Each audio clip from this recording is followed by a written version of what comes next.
Hi and welcome to this week's Day in the Life of a Gas Engineer video. So I'm just finishing off editing this week's video and just doing this intro. Little madam has been fed and now she's about to go down for her nap, I hope. So this video is just one job and it's a 2-port valve. Slightly different, not your standard 2-port valve change. So hopefully it might help some of you guys out, especially when you've got a situation where you haven't got any movement on the pipes to split the 2-port apart in order to change the body. Have a watch of the video. I hope it helps. And as always, please don't forget to hit the subscribe button and hit the like button. And I will see you on the next video. Enjoy and thanks for watching. Right, so this job, we've got a faulty zone valve here. So got a heating zone valve there, hot water zone valve here. Customers not been able to use the hot water off the boiler for about a week or so. So they've been running it off the immersion.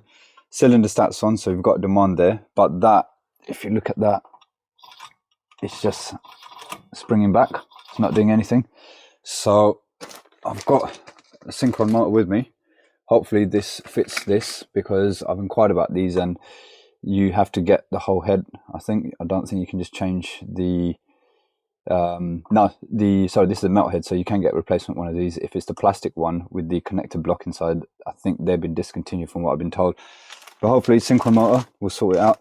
Let's get the head off and see what's going on inside it. Right, so I've got the head off and unfortunately it's not as straightforward as change the head. We've got the spindle there is leaking. So I don't carry the ESI ones on the van, unfortunately, so I've got to go down to the supplier and pick one up and then basically swap out the whole valve. I'm gonna, because it's a 2-port as well, there's not much movement there, so we have to change the guts out. So drain the pressure out through there, change the guts out, replace it with a new head, and that should sort the problem out. So then we go and grab one and we'll be back and get that done. Right, back here, got myself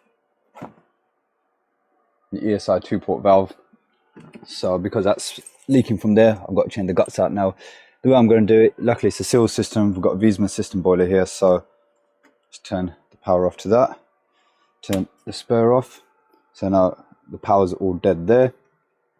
Now we've got a drain off here, so I'm just going to drain the pressure out there. I'm also going to isolate the flying returns underneath the boiler as well, so that should help. And the heating zone valve will be off anyway, so there should only really be water in this sort of Lego pipe work. So hopefully I shouldn't have to drain out too much. Got my bucket bags here, pop them underneath there, drained the pressure out, keep it on the pressure gauge there. Once that hits 0, then I should be all good to go. So let's make a start.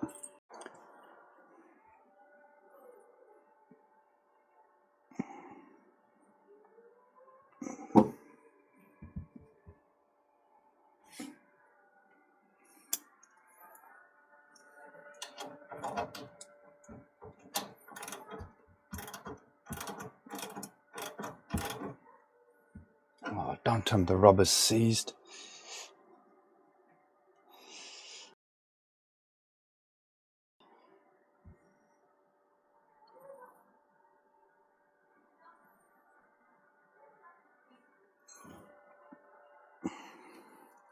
Right, change of plan. That drain cock is fully open and we're not getting any water out of there. So I'm going to do that back up and then try and drain it out through the boiler instead. That's annoying. Right, so just use the drain off on the boiler instead. Drained out a bit of water in there now. Obviously that's just taking the pressure off. There's still going to be water in that Lego pipework, so I'm going to empty this out, put the bucket bag back underneath there. So obviously once I crack these, there's going to be water coming out there, so the bucket bag should be able to catch all that there. So that's the new valve. What I tend to do on these is I'm going to take this one out first, so I've got it ready to go in there before I tackle that one. So you've got 4 8mm nuts on there, so literally 8mm socket on there, and they will all come out. Just obviously remember the orientation of the one that's on there. So we've got the spindle on the left, so we need to make sure that when we replace it, it's going to go back in the same way. And also remember the nuts as well. So you got the ones with the little dimples on the top and bottom there, and then you've got the other 2 there, and that's because of the way that the valve body sits on it. You got to make sure you get it on the right way. So I'm just going to get that ready, get it out, and then we'll crack the existing one. So when you take these apart,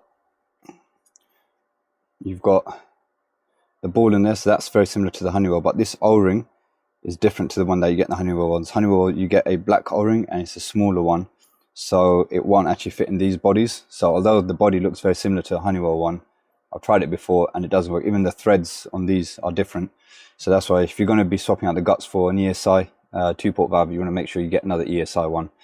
So that's quite lucky, that's already on there. So I'm going to put a bit of silicone grease on that red O-ring, get that prepped, and then we're ready to pop into the new one.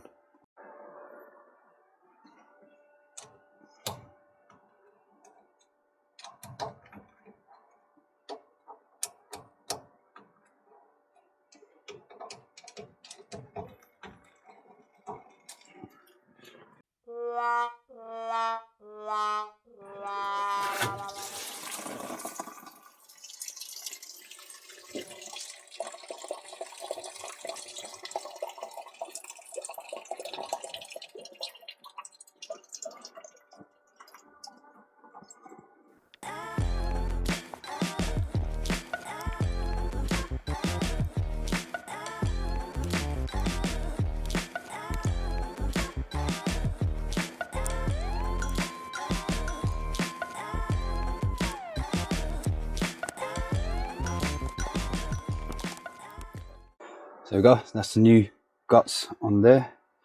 And here, you can't see it, but yeah, it's been leaking all down through there. And the rubber O-ring that was on there, that just went flat and brittle, so I had to actually cut it in order to get it out. Put the new nuts on as well. So now I'm just gonna, before I start wiring up, give it a wipe down, because obviously there's a bit of water that went up because there's still pressurized water behind there where it's held in there. So when I released it, it kind of just went and then died down. So what I'm going to do first, I'm going to open up the flow and return valves, repressurize the system, test it for leaks. As long as we're all good on the leaks, then I can wire it all into the wiring center again. Well, the good thing is we're back up to pressure and we don't have any leaks. The annoying thing is the wiring center in here, it's got those connector plugs on it.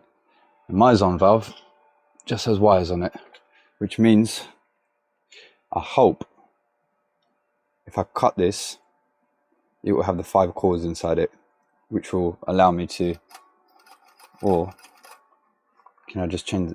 No, I don't want to just change the synchro motor in this. I would rather change the whole thing, but we have to cut it, and hopefully it's got the 5 cores in it, and then I can just use a 5-way connector to connect back onto that. But yeah, that is really annoying.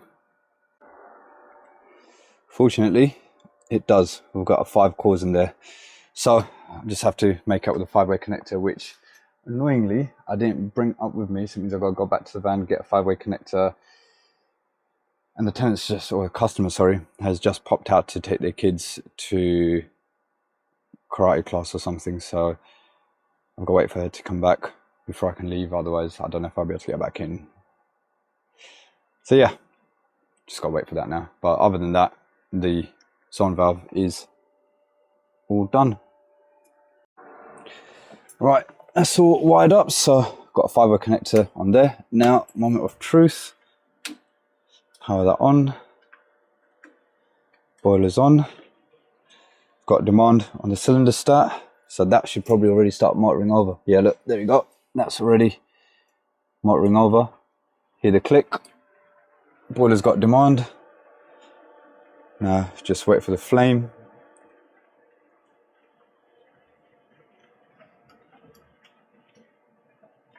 Might take a minute or so because I've drained the water out of the system. It might have to purge itself out a bit before it fires up. Yeah, I can hear a bit of air running around the pipes, so I've got an AAV there, so that should be doing things. There we go. Flames come on. Flow pipe